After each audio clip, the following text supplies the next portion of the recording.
जय श्री राम, जय श्री महाकाल। गोल्ड 40% और गिर सकता है। सोचो, ये कोई बहुत ही बड़ी खबर है, जिसके बाद जिस हिसाब से अभी कुछ दिन से मार्केट चल भी रहा है, लग भी रहा है कि बार बार गिर रहा है।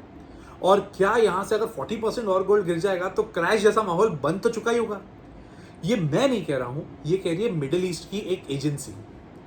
वहां पर गोल्ड और सिल्वर में जो गिरावट आई है वो बहुत ही ज्यादा हो गई है और अभी भी बोल रहे हैं कि हो सकता है और गिरावट हो। क्या होना चाहिए, हमें क्या करना चाहिए, इस वीडियो के माध्यम से सारी चीजें समझेंगे। बट ये ध्यान रखिएगा, ये कोई रिकमेंडेशन नहीं है, बाइंग सेलिंग रिकमेंडेशन नहीं है। इसको प्लीज एजुकेशन पर्पस के हिसाब से देखिए और समझिए कि गोल्ड सिल्वर में एग्जैक्टली ऐसी सिचुएशन में हमें क्या करना है। और अगर आप इसके अलावा मेरा एक्सक्लूसिव कंटेंट देखना चाहते हैं तो इस वीडियो के नीचे ज्वाइन का बटन है, ज्वाइन का बटन दबा दो यार, उस एक्सक्लूसिव मेंबर का ग्रुप का पार्ट बन जाओ। एक ही नारा है, यू कमेंट आई मेक। आप कमेंट करते जाइए, मैं उधर आपके लिए वीडियो बनाते जाऊंगा। यही फंडामेंटल पे काम चल रहा है उसमें। पर क्या हुआ है एग्जैक्टली, इंटरनेशनल मार्केट में गोल्ड का जो रेट है वो $3900 तक आ चुका है, which is considered as a biggest fall, one of the biggest fall. अब यहां से ये वापस जा सकता है $3500 तक, मतलब यहां से $400 और गिर सकता है। अराउंड 15% और गिरने की उम्मीद दिख रही है। अब अगर इतना गिर जाता है तो ये वाला जो फॉल आया है ये काफी बड़ा फॉल माना जाएगा। इनफैक्ट 2008, 2004 और 2013 जैसे ये बड़े फॉल्स हैं, दिख भी रहा है। अगर यहां से मैं अभी इंडियन रुपीस में कन्वर्ट करके जाऊं तो 1,80,000 तक चलेगा ना गोल्ड।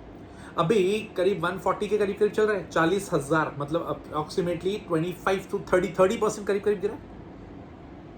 हाँ, 25% गिरा है। यहां से 15% और गिरेगा, मतलब 40%। और 40% आपकी वो कमोडिटी गिर जाए जो कब सबसे सेफेस्ट मानी जाती है, तो जो लोग ऊपर फंसे होंगे तो उनकी हालत तो टाइट हो गई होगी। तो ये सबसे बड़ा फॉल माना जा रहा है और उम्मीद भी है कि आगे ये फॉल और कंटिन्यू होगा। तो पहले ये समझो कि पहले ये बड़ा क्यों था। बढ़ने का कुछ तो कारण होगा ना। उस समय चल रहे थे जियोपॉलिटिक्स टेंशन।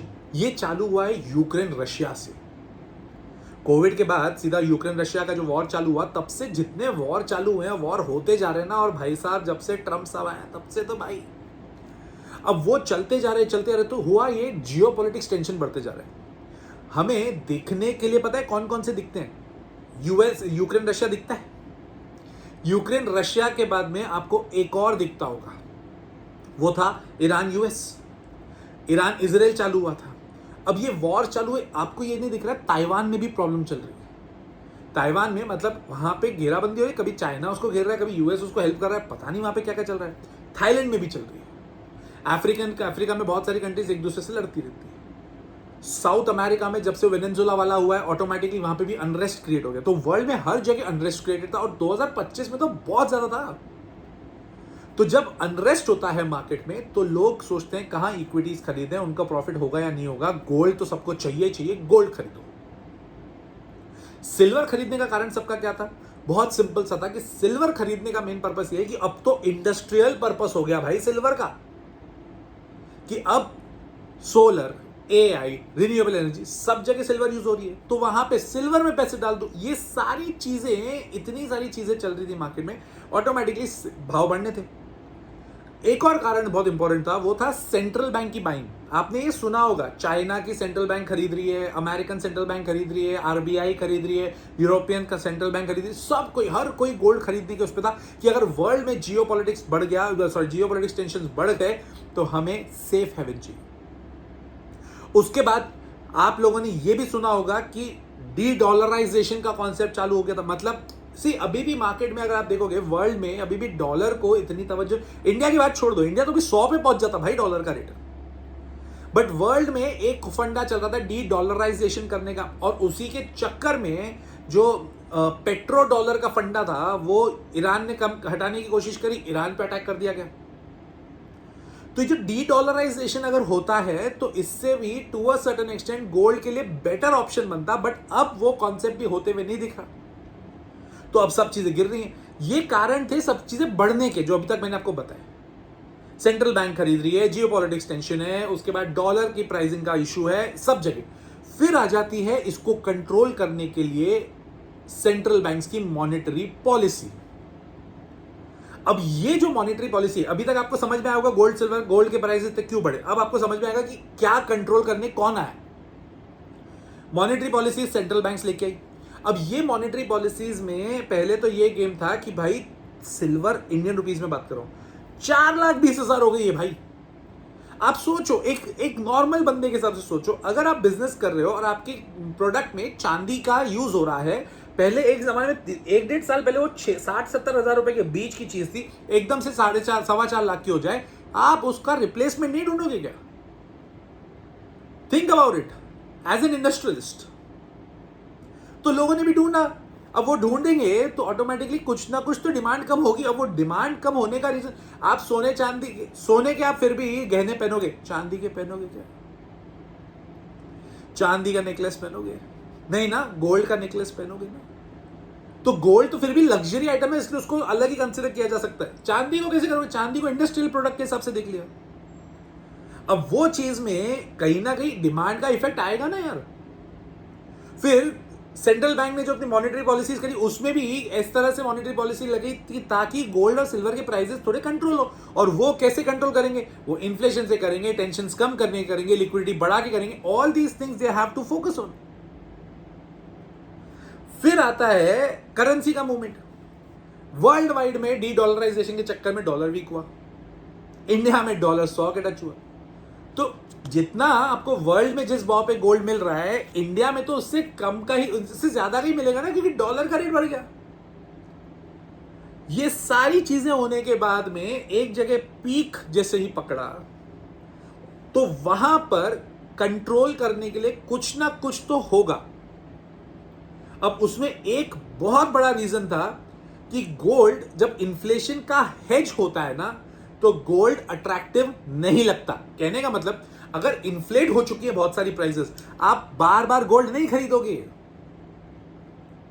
अब वर्ल्ड में इन्फ्लेशन आ रहा है, महंगाई बढ़ रही है, लोगों के पास इनकम नहीं बच रही, तो पैसा नहीं बच रहा। अगर पैसा नहीं बच रहा, गोल्ड में कैसे डालेंगे? तो इन्फ्लेशन का हेज हो गया, तो गोल्ड, मतलब इन्फ्लेशन से बचना है तो गोल्ड अट्रैक्टिव कम हो गया।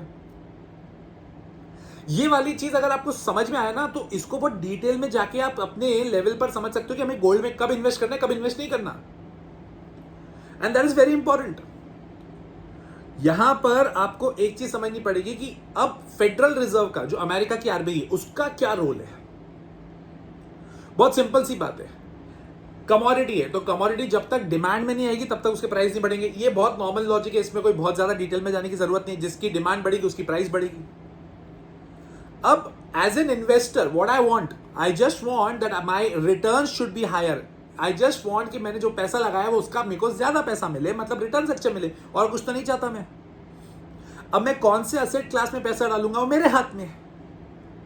जब गोल्ड अट्रैक्टिव लग रहा था तो गोल्ड में पैसे डाले, जब गोल्ड अट्रैक्टिव नहीं लग रहा है तो हमने ट्रेजरी बॉन्ड्स में पैसे डाले। अब ट्रेजरी बॉन्ड मतलब अमेरिका की जो गवर्नमेंट है उसके बॉन्ड्स, उसकी ब्याज दरें अट्रैक्टिव लग रही है। अब अगर उसकी ब्याज दरें अट्रैक्टिव लग रही है तो मैं किस में इन्वेस्ट करूंगा? गोल्ड, ट्रेजरी बॉन्ड्स में करूंगा, बराबर। ट्रेजरी बॉन्ड्स में इन्वेस्ट अगर मैं करता हूं तो मैं गोल्ड में इन्वेस्ट नहीं करूंगा, तो डिमांड नहीं आएगी। मैं सिर्फ अपनी बात नहीं कर रहा हूं, I am talking about the overall market. तो ट्रेजरी बॉन्ड में इन्वेस्ट किया तो गोल्ड की डिमांड कम हुई। अब अगर गोल्ड की डिमांड बढ़ानी है तो ट्रेजरी बॉन्ड को अनअट्रैक्टिव बनाना पड़ेगा। अनअट्रैक्टिव तब होगा जब ट्रेजरी बॉन्ड के भाव गिरेंगे। भाव मतलब रेट ऑफ इंटरेस्ट गिरेगा। रेट ऑफ इंटरेस्ट कब गिरेगा? जब अमेरिका की federal reserve rate of interest rate cut करे। और आपने अभी रिसेंटली सुनी होगी कि वो रेट कट नहीं कर रहे हैं, इनफैक्ट हो सकता है रेट बढ़ाएंगे। तो एज एन इन्वेस्टर मैं गोल्ड में क्यों जाऊंगा? उसके चक्कर में गोल्ड गिर रहा है। जबकि वर्ल्ड में जियोपॉलिटिक्स में अभी भी टेंशन है, बट मार्केट क्या होता है ना, मार्केट चीजों को अडॉप्ट कर लेता है। मार्केट बोलता है यार एक ही बार हो गया ना, ठीक है यार, ये बार बार लड़ते रहेंगे, अब तो ठीक है यार, अब सेफ हेवन पे जाने की इतनी जरूरत नहीं है, अनलेस एंड अनटिल बहुत कुछ बड़ा हो जाए। तो फेडरल रिजर्व के जब तक रेट कट नहीं होते गोल्ड में वापस तेजी नहीं आएगी, ये समझ लेना आप भी। तो फिर सर हम क्या करें?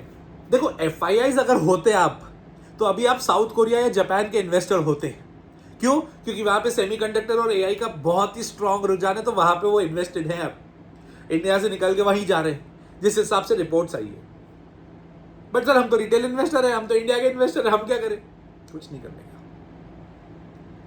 गोल्ड में SIP चलने दो, जिसमें आपका मन है उसमें करने दो। पैसे आपके पास ज्यादा है, फिजिकल थोड़ा थोड़ा खरीदते जाओ, उसको तिजोरी में दबाओ, आज नहीं कल बढ़ेगा, ये बात की गारंटी। सिल्वर की बात नहीं कर रहा हूं मैं बात कर रहा हूं सिर्फ गोल्ड की। थोड़ा सा सतर्क करके करो, शांति करके करो, बहुत ज्यादा इन्वेस्ट करने की कहीं पे भी जरूरत नहीं है। वो तो आपको रूल भी समझ में आना चाहिए। Don't put all the eggs in the single basket, ये तो फाइनेंस का सबसे बेसिक रूल है। आपको बहुत शांति से थोड़ा थोड़ा थोड़ा इकट्ठा करते जाना है, फिर जब बढ़ेगा ना, किसी को बताना मत कितना लिया था, शांति से अपने पास रखिए और आराम से रखिए। बहुत ज़्यादा बल्क इन्वेस्टमेंट करने की ज़रूरत नहीं। आप अगर फ्यूचर्स में ट्रेड कर रहे हो तो वो आपका रिस्क है, रिस्क नहीं लेना चाहिए इस मार्केट में इस तरह से, तो उसको थोड़ा सा प्लीज़ ध्यान रखिएगा। हाँ, और अगर इतनी डिटेल में सारी चीज़ें सीखनी है तो आप सबको पता है मेरा कोर्स है द लॉजिकल इन्वेस्टर। वो कोर्स बेसिकली 30 जुलाई से मैं नई बैच चालू कर रहा हूँ, तो आप अगर ज्वाइन करना चाहते हो तो उसको ज्वाइन कर लीजिए। नंबर आपको स्क्रीन पर दिया हुआ है, कॉल कर दिए, व्हाट्सएप कर दीजिए। फंडामेंटल टेक्निकल एनालिसिस दोनों सिखाता हूँ उसमें 1 घंटे की क्लास होती है, फिर मैं आपसे बात करता हूँ ताकि हम लोग का कम्युनिकेशन बना रहे। 1-to-1 बातचीत मेरे को लगता है ज़्यादा इंपॉर्टेंट होती है, राइट। तो मिलता हूँ मैं अगले वीडियो में। टिल देन, जय श्री राम, जय श्री महाकाल।